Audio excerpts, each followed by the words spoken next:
Assalamu alaykum wa rahmatullah. J'espère que vous allez tous très bien, chers enfants. J'aimerais vous parler aujourd'hui du prophète Ibrahim Abraham alayhi salam. Sa vie est longue, elle est riche, elle est très intéressante. On va se concentrer aujourd'hui sur son enfance et tout particulièrement sur la relation entre lui et son père. Nous avons tous des parents et il nous arrive parfois de ne pas être d'accord avec nos parents. Il nous arrive parfois de nous disputer, de manquer de respect à nos parents. Est-ce que Ibrahim, alayhi salam, s'est déjà retrouvé dans cette situation de querelle, de différends, de conflits avec ses parents?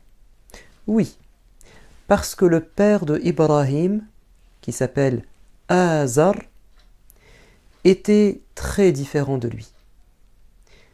Tandis qu'Ibrahim croyait en un Dieu unique, alors qu'Ibrahim avait un excellent comportement, son père, quant à lui, était un fabricant de statues qui était extrêmement méchant, violent. Il mentait aux gens car il construisait, fabriquait ces statues faites de bois, de pierre, et il prétendait que ce qu'il venait de créer de ses mains était un dieu. Et il vendait ses divinités, ses idoles, ses statuettes aux gens, et il gagnait sa vie ainsi, alors qu'il était persuadé, bien évidemment, que ce qu'il construisait de ses propres mains est une invention pure, que ce n'est pas vivant, que ça n'a aucun pouvoir.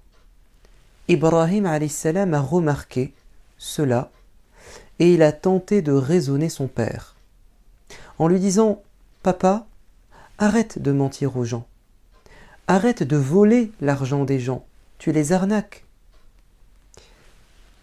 Mais la question que j'aimerais vous poser, c'est bien que le père fût clairement dans l'erreur, bien qu'Ibrahim fût dans la vérité, est-ce que cela l'a poussé à manquer de respect à son père?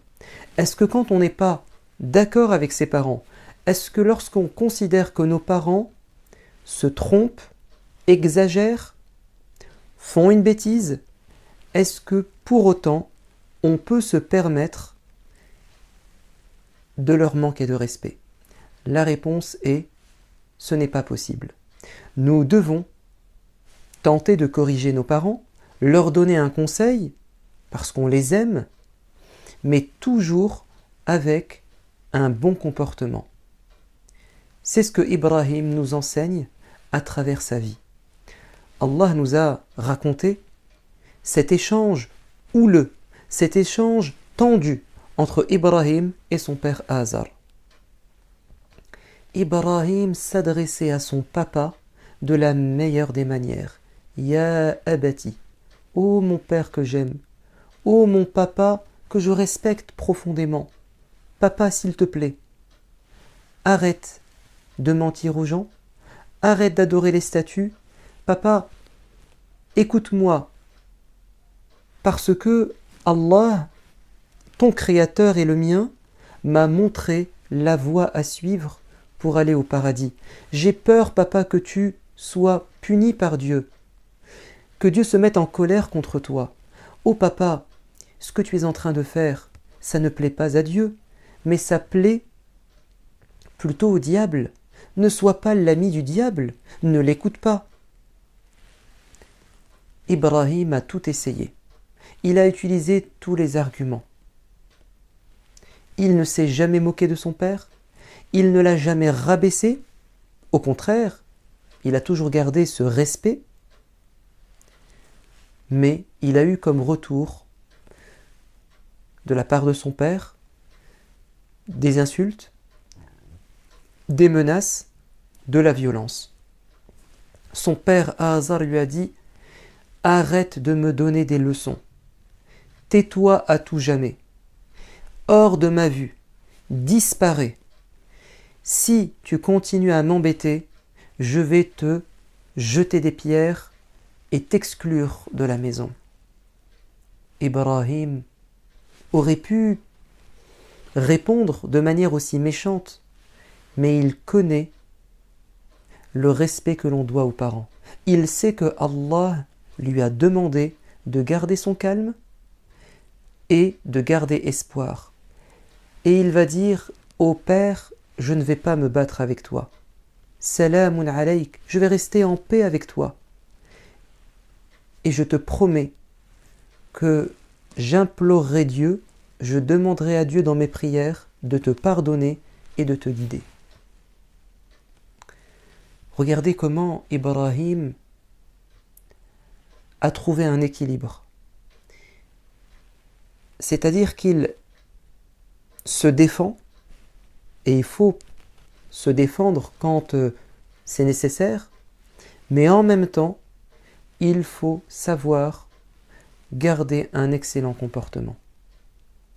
Même quand, et c'est le cas de Ibrahim, il a un parent qui n'est même pas musulman comme lui.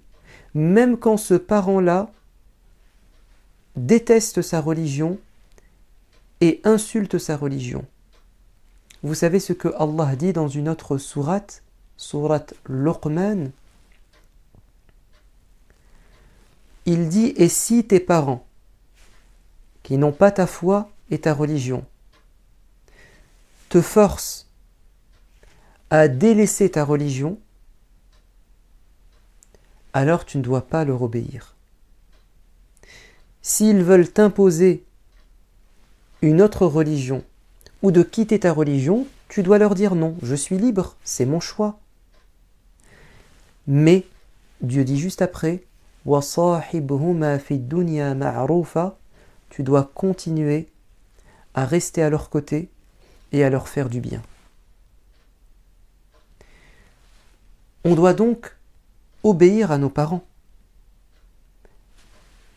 Mais il y a certaines choses qu'on ne peut pas faire. Si nos parents nous demandent de faire des bêtises, il faut leur dire non, je ne peux pas faire de bêtises. Parce que Dieu m'a interdit de le faire. Si par exemple, ton papa ou ta maman te demande de mentir, ou bien te demande de voler, alors on ne doit pas le faire. Je vais vous citer une histoire. À l'époque du prophète Muhammad sallallahu alayhi wa sallam, il y avait un compagnon qui s'appelait Abu Hurayra. Sa maman n'était pas musulmane, lui il l'était. Et sa maman n'arrêtait pas d'insulter le prophète et la religion de son fils. Et ça faisait mal à Abu Hurayra parce qu'il aimait sa mère. Et en même temps, ça lui faisait beaucoup de peine d'entendre ces paroles blessantes, offensantes. Mais à aucun moment donné, il n'a manqué de respect à sa mère où il lui a dit « Tu sors de la maison ». Un jour, elle a dit une telle injure à l'encontre du prophète bien-aimé qu'il est sorti en pleurant. Et il est parti chez le prophète en lui expliquant la situation, lui disant « Ya Rasulallah, demande à Dieu de guider ma mère. Demande à Dieu de la faire changer. » Et le prophète a fait une invocation. Et sur le chemin du retour, il était en train de penser à tout cela. Et quand il a voulu rentrer chez lui, il a frappé à la porte et sa maman lui a dit « Attends un petit peu. » Puis elle lui dira « Maintenant tu peux rentrer. » Il a dit « Maman, qu'est-ce que tu faisais ?» Elle a dit « J'ai pris un bain, je me suis purifiée et je veux que tu m'emmènes chez le messager afin que je proclame ma conversion à l'islam. » Et ça a été la joie chez Abu Hurayra parce que sa mère a été guidée par Dieu. Grâce au prophète, à son invocation, mais aussi en raison du bon comportement de Abu Huraira. Parce qu'il lui a montré le bon exemple. Sa'd ibn Abi Waqqas était musulman à la Mecque. Et sa maman s'est mise en colère, elle s'est irritée lorsqu'elle a appris que son fils est devenu musulman.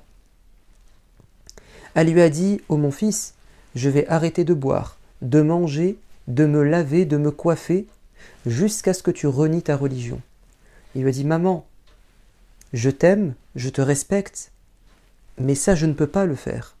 Demande-moi autre chose, mais pas ça. » Et elle a commencé à mettre en pratique ces menaces.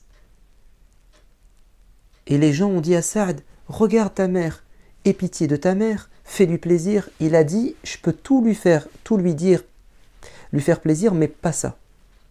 Je ne peux pas abandonner ma religion, abandonner Dieu, juste parce que ma mère n'est pas contente. Normalement, elle doit respecter mon choix. » Et quand la maman a compris que ça ne servait à rien et que la pression n'allait pas apporter de résultat, elle a compris, elle a repris son train de vie normal et elle a fini par accepter, malgré elle, le choix de son enfant. Mais Sa'd n'a jamais manqué de respect à sa mère. C'est ça qu'il faut retenir à travers l'histoire de Ibrahim, en tout cas le début de l'histoire, c'est qu'on doit toujours avoir un bon comportement avec nos parents, même quand parfois ils ont tort, même quand parfois ils exagèrent. Alors que pensez-vous de celui qui manque de respect à ses parents alors que ses parents lui demandent de faire le bien, alors que ses parents lui demandent de faire la prière, alors que ses parents lui disent « arrête de faire des bêtises ». N'est-ce pas quelque chose d'extrêmement grave? Oui, bien évidemment. Celui qui fait du mal à ses parents, comme ça, gratuitement, c'est l'un des pires péchés. Que Dieu vous préserve et vous protège de tomber dans une telle dérive, et qu'il fasse de vous des enfants modèles qui feront la fierté de leurs parents. Amin. Je vous dis à bientôt. Wassalamu alaikum wa rahmatullah.